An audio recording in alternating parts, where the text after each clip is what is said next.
11,563 crore rupees. ये था 2024 में इंडिया के इंडस्ट्रियल गैस इंडस्ट्री का market size. Hospital, steel plants, refineries, food packaging, even semiconductors, इन सब के ऑपरेशंस में किसी ना किसी गैस का यूज होता है। Industrial gas companies in businesses के लिए अलग अलग गैसेस सप्लाई करते हैं। ये एक ऐसा इंडस्ट्री है जिसके बारे में बहुत डिस्कशन नहीं होता। आज के इस वीडियो में इंडिया के इंडस्ट्रियल गैस सेगमेंट को हम एक्सप्लोर करेंगे। सबसे पहले हम ये समझेंगे कि ये इंडस्ट्री क्यों एग्जिस्ट करता है। हम ये भी देखेंगे कि ये इंडस्ट्री ऑपरेट कैसे करता है। फिर हम ये देखेंगे कि इस इंडस्ट्री में कौन से प्लेयर्स ऑपरेट करते हैं। एंड में हम ये भी देखेंगे कि कौन से सेक्टर से इस इंडस्ट्री के लिए डिमांड आता है। चलिए शुरू करते हैं। सबसे पहले इंडस्ट्रियल गैसेस के बेसिक से स्टार्ट करते हैं और ये समझते हैं कि ये इंडस्ट्री एग्जिस्ट क्यों करता है। जैसा मैंने बताया, hospital, steel plants, refineries, food packaging और सेमीकंडक्टर्स जैसे इंडस्ट्रीज में अलग अलग गैसेस का यूज होता है। स्टील इंडस्ट्री की बात करें तो ये ऑक्सीजन का यूज करते हैं। सेमीकंडक्टर फैब्स या फैब्रिकेटर्स नाइट्रोजन यूज करते हैं। इवन आपके फेवरेट कार्बोनेटेड ड्रिंक में कार्बन डाइऑक्साइड का यूज होता है। ये तीनों गैसेस अर्थ के एटमॉस्फेयर में मिलते हैं। लेकिन एक प्रॉब्लम है, हमारे एटमॉस्फेयर या हवा में ये गैसेस मिक्स्ड होते हैं और जिन इंडस्ट्रीज में गैस यूज होता है उन्हें उस गैस के प्योर फॉर्म की जरूरत होती है। स्टील मेकिंग में 99.5% प्योर ऑक्सीजन की जरूरत होती है, वो भी 24/7। सेमीकंडक्टर मैन्युफैक्चरिंग में जो नाइट्रोजन यूज होता है उसमें थोड़ा सा भी मॉइस्चर या डस्ट नहीं होना चाहिए। बेवरेज मैन्युफैक्चर के लिए भी sterilised beverage grade carbon dioxide की जरूरत होती है और यही इंडस्ट्रियल गैसेस इंडस्ट्री के ऑपरेशन का स्कोप होता है। इस इंडस्ट्री के कंपनीज हवा या केमिकल बाय प्रोडक्ट से नेसेसरी गैसेस एक्सट्रैक्ट, प्यूरिफाई और डिलीवर करते हैं। और ये कंपनीज ये गैसेस एक्सट्रैक्ट कैसे करते हैं? इसके लिए कंपनीज ASU या एयर सेपरेशन यूनिट नाम के एक मशीन का यूज करते हैं। ASU के लिए हवा रॉ मटेरियल होता है जिसे वो बहुत ठंडा करता है। इससे हवा की गैसेस लिक्विड्स बन जाते हैं।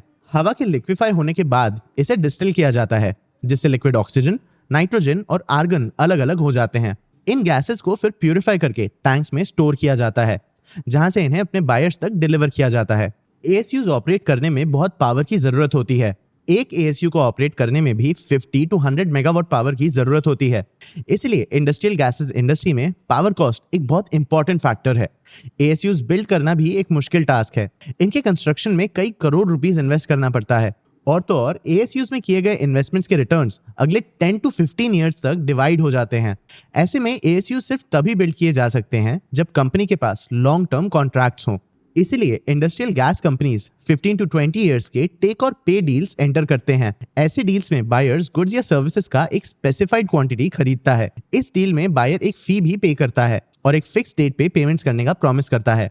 अगर बायर पेमेंट्स नहीं करता तो उस पर पेनल्टी लग सकता है। अब ये तो हो गया इंडस्ट्री का ऑपरेशन और इनके सेल्स कैसे होते हैं। जैसा मैंने बताया, ये गैसेस इनके बायर्स को डिलीवर किए जाते हैं। लेकिन ये गैसेस डिलीवर होते कैसे हैं? इसके 3 तरीके होते हैं, ऑन साइट, मर्चेंट और पैकेज्ड। चलिए इन तीनों तरीकों को समझते हैं।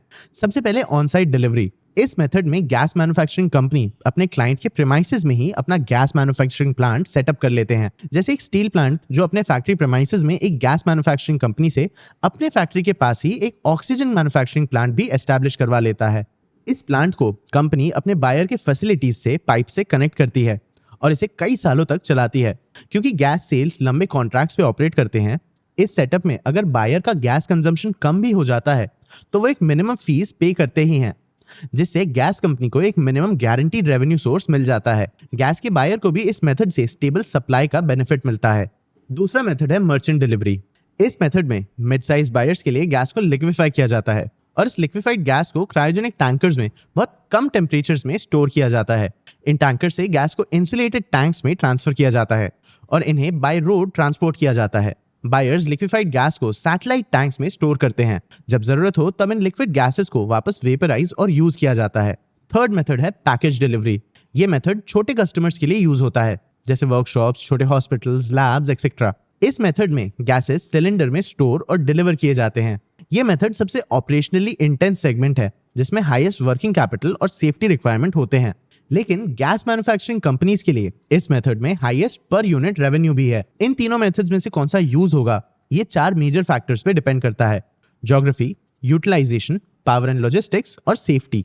चलिए इन चारों फैक्टर्स का इंपैक्ट समझते हैं। सबसे पहले ज्योग्राफी। इस फैक्टर से ऑन साइट डिलीवरी पे कोई इंपैक्ट नहीं पड़ता, लेकिन मर्चेंट और पैकेज डिलीवरी मेथड्स के लिए गैस मैन्युफैक्चरर और बायर के लोकेशंस एक इंपॉर्टेंट फैक्टर होता है। अगर गैस मैन्युफैक्चरर का प्लांट एक ऐसे रीजन में है जहां इंडस्ट्रियल डिमांड स्ट्रांग हो, जैसे ईस्टर्न इंडिया का स्टील क्लस्टर, तो हर डिलीवरी ट्रिप एफिशिएंट होगा।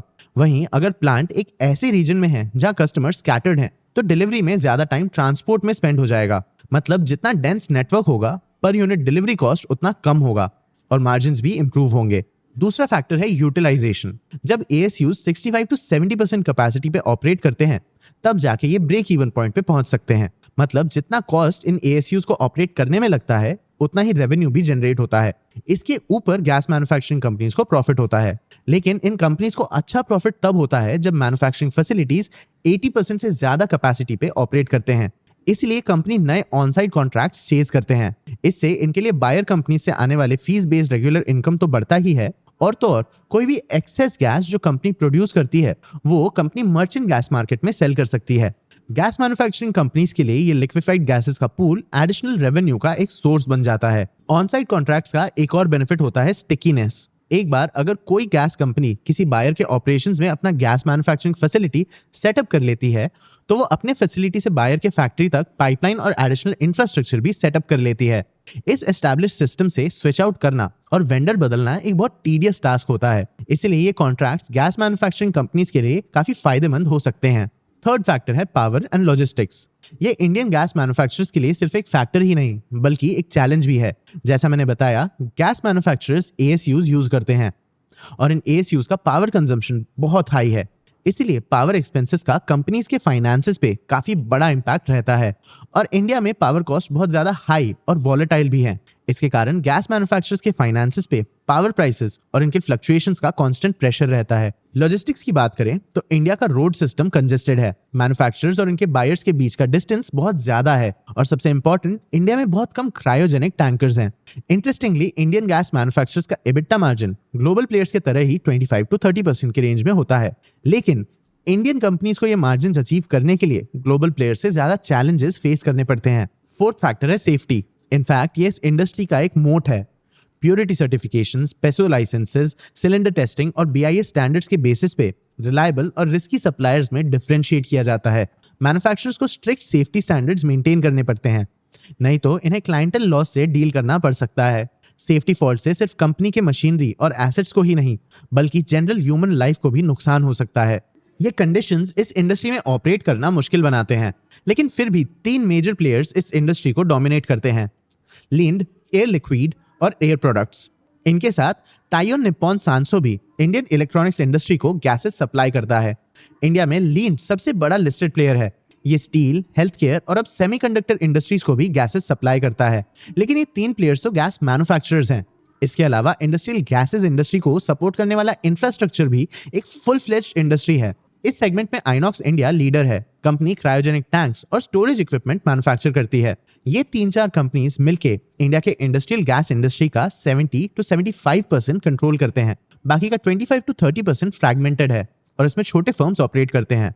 इन छोटे प्लेयर्स में एलन बैरी इंडस्ट्रियल गैसेस सबसे बड़ा लिस्टेड और फुल्ली इंडियन ओन्ड एंटिटी है। कंपनी के पास इंडस्ट्रियल गैसेस सेगमेंट में 2 to 3% का मार्केट शेयर है। SIC-GIL और गोयल MGB फूड, बेवरेजेस और ड्राई आइस के लिए कार्बन डाइऑक्साइड में स्पेशलाइज करते हैं।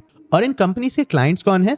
जैसा मैंने बताया, ये इंडस्ट्रीज 5 मेजर इंडस्ट्रीज को इंडस्ट्रियल गैसेस सप्लाई करती हैं: steel, refining and petrochemicals, health care, food and beverages, और अब सेमीकंडक्टर्स भी एक नया सेक्टर है।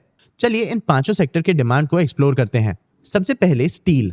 स्टील इंडस्ट्री ऑक्सीजन गैस का सबसे बड़ा कंज्यूमर है। ब्लास्ट फर्नेसेस ऑक्सीजन का यूज करके कंबशन एनरिच करते हैं। मतलब ऑक्सीजन के यूज से ब्लास्ट फर्नेस के फ्लेम्स का टेम्परेचर बढ़ाया जाता है। इससे इन फर्नेसेस का एफिशिएंसी बढ़ता है। बेसिक ऑक्सीजन फर्नेसेस भी इस गैस का यूज करके मोल्टन आयरन रिफाइन करते हैं। मतलब उड़ीसा या झारखंड जैसे रीजन्स में हर स्टील एक्सपेंशन इंडिया के इंडस्ट्रियल गैसेस इंडस्ट्री के लिए भी एक ग्रोथ अपॉर्चुनिटी है। इसके बाद आता है refining and petrochemicals. Refined hydrogen production के लिए सिंक गैस की जरूरत होती है। इसे रिफाइनरीज में ऑन साइट बड़े कॉम्प्लेक्सेस में प्रोड्यूस किया जाता है। रिफाइनरीज को पर्जिंग और ब्लैंकेटिंग के लिए नाइट्रोजन की भी जरूरत होती है। एयर प्रोडक्ट्स ने ऑलरेडी IOCL और BPCL के रिफाइनरीज के लिए हाइड्रोजन और नाइट्रोजन सप्लाई सिस्टम्स बिल्ड किए हैं। जैसे जैसे इंडिया का रिफाइनिंग और पेट्रोकेमिकल कैपेसिटी बढ़ेगा, इंडस्ट्रियल गैसेस इंडस्ट्री को भी इसका बेनिफिट मिल सकता है।